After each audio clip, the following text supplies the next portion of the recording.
How does one strike the appropriate balance between finding a morally good wife versus a hot wife?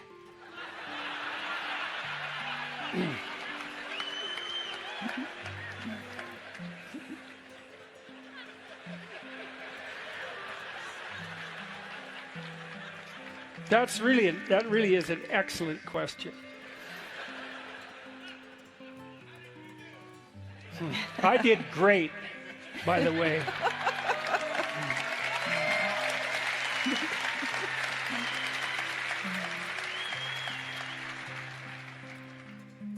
I was watching a clip that someone pulled out of, I think, a talk I did at Cambridge, where I talked about this a little bit, and talked about the observations I've had of people when they move to incrementally destroy the attractiveness of their partner. So imagine, it's not that hard to imagine. Imagine that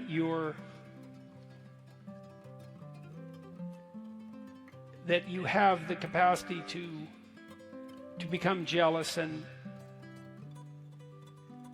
to waver in your trust. And so then imagine, we'll talk to the men about this first. Imagine that your wife is attractive and you're dubious about your own utility. Maybe you have reason to be dubious. And so the fact of her attractiveness, although attractive to you, is also in principle an enticement to those who might steal her from you, not least as a consequence of your own insufficiency. And so the question is, well, what should you do about that? And a typical answer is punish her repeatedly and subtly for any manifestation whatsoever of that dangerous attractiveness. And so, how would you do that? Wait until she presents herself in an attractive manner, let's say with a sexual edge. Maybe you're going out for an evening. And then when she asks you how she looks, continue looking at your phone or attend to something equally trivial, make a slightly cutting comment, and deflate her. That'll teach her. And then do that 50 times. And then you won't have to worry about whether or not you have a hot wife, because she'll be so demoralized that the answer will be no. And then if you really want to play the game more effectively, that's when you can start complaining to her about how badly she's let herself go. Because then you can blame her for what you just did. And then you get to, well, not have your cake and not eat it too, let's say, and you can dispense with all the moral blame. And if you don't think you do that, you should watch very carefully. Because one of the things that people do is take the shine off those who are shining around them, so that they don't look dim in the reflected light. And that's a terrible thing to do.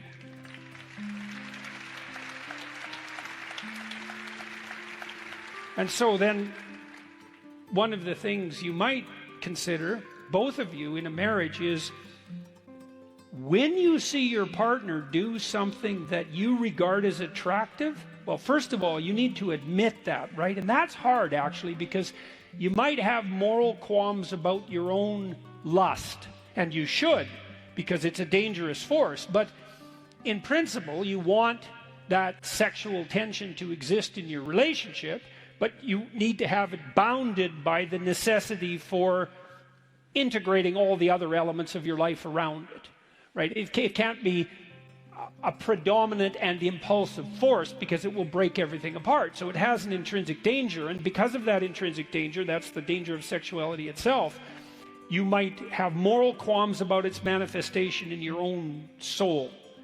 And fair enough. It has to be integrated in relationship to the desire, let's say, to maintain the relationship. But over the long run, in a reciprocal and mutually beneficial and respectful manner, that would be the ethical end of the story, and that was also held in question. But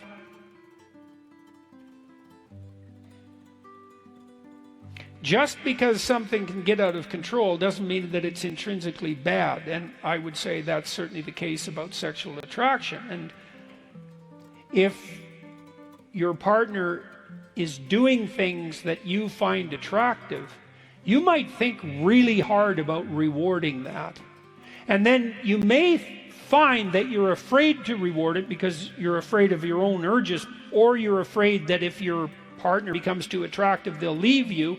And then I would say, well, maybe you should up your ante a bit so that they're less inclined to leave you, because and maybe you should think through your own sexual morality in more detail and discuss that with your wife so you don't stumble over your own very funny. Very funny. Yeah, you filthy-minded creatures. Yeah. Tongue, how's that? So that you can each properly reward each other for keeping the erotic spark alive in your life. And I think that's a high form of art to manage that. Now, we know that married people have better sex lives than people who aren't married, and the whole culture in some sense advertises the opposite, but there's no data to indicate that that's true, because the vast majority of people who aren't in permanent monogamous long-term relationships are isolated and alone, and so it's not a good solution. You can have a hotter erotic life within the confines of a marriage, but it's a very difficult balancing act to manage. But then you might ask yourself, well, you want the alternative? Right? Even though it's difficult and challenging, the absence of that is in some sense a catastrophe of adventure, right? I mean, because there are a few reliable sources of profound motivation in life, and certainly sexual attraction is one of them. And if you can keep that dynamically alive in the confines of an ethically constituted relationship, you can have the best of both worlds.